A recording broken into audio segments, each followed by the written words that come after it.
Taylor Jackson, and today I will be supporting the recent proposal for Dallas and surrounding cities to place a cell phone ban in school zones. As we all know, cell phones are a major staple in American life, and I mean, it's nearly impossible to even ride down the street without seeing a person using their cell phone. So, we all know that there's a major necessity for cell phones. I mean, have you ever been in a school zone and seen a near fatal accident because of the use of cell phones? Well, I have. So that is definitely why I'm going to be in support of this proposal. Um, there's definitely going to be many benefits. One being parents, such as parents who send their kids to school by walking as their means of transportation, can definitely put their mind at ease a little more, knowing that the cell phones won't be in use in school zones, so that's a little extra comfort to them.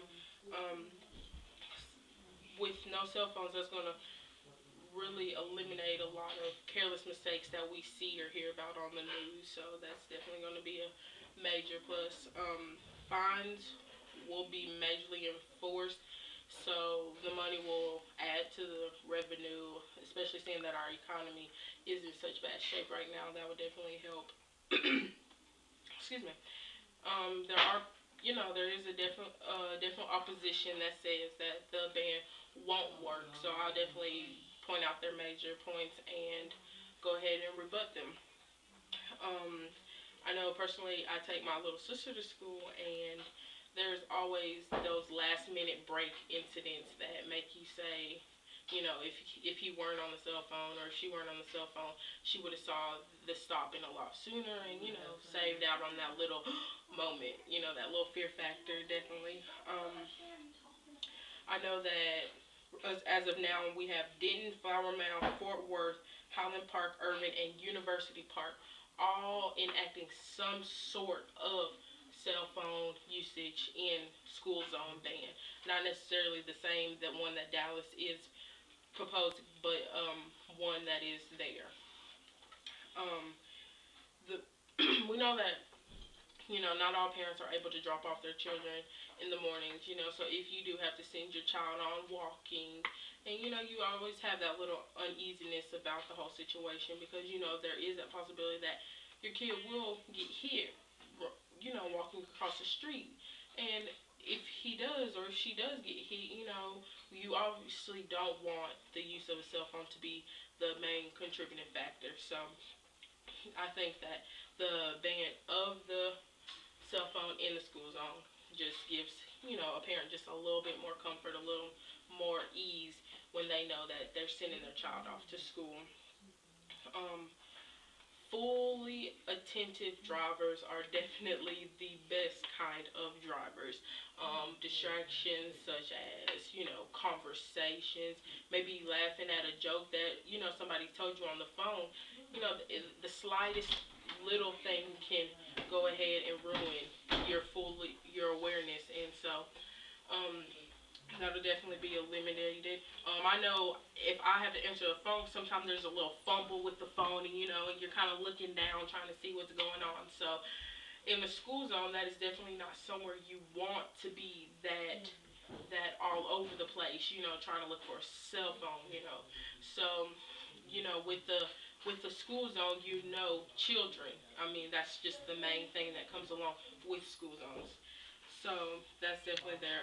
Steve Mace of WFFA said that as a baseline argument, if it were to say one pedestrian accident sometime this week, this month, this year, would it be worth it?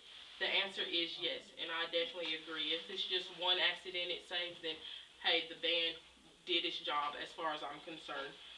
First time offenders will be fined a $200 fine. Second time will be charged a $500 fine. So I think that is definitely enough incentive as is to just cut it out. I mean, it's just maybe 30 seconds, two times a day in the morning and in the afternoon. I mean, is it really that difficult? I mean, as far as research shows, there hasn't been any councilman trying to reject it or bring too many arguments against it. There is definitely going to be the exceptions for all 911 and emergency calls. Cell phones are definitely going to be working. Any headsets or wireless microphones, that's definitely going to be perceptible because you aren't holding something up to your ear or balance it between your shoulder and your ear. Um, so that's going to be different. If you're trying to save property or prevent an injury in any way by the use of your cell phone, then that's definitely going to be permitted. The only problem is going to be, proving what you were trying to do.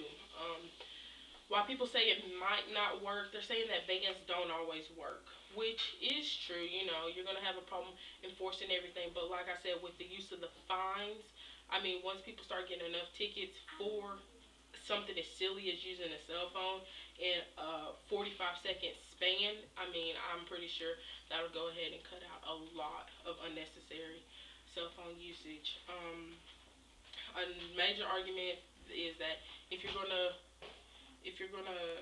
enforce no phones, then you should also enforce the headsets because it's not always just the phone that's the distraction; it's the person on the phone. So that's definitely something that we can see. So I mean, there are problems right now, and it's still an early proposal, but with a little bit of time and a little bit of work, I think that will definitely be one of the best proposals that Dallas has put into effect in a long, long while. I mean, it's just a couple of seconds out of your day to put down the phone and just ensure safety for, the children of our community. So I think that Dallas is definitely on the right track with this ban, and I will definitely be a personal supporter of it. Thank you.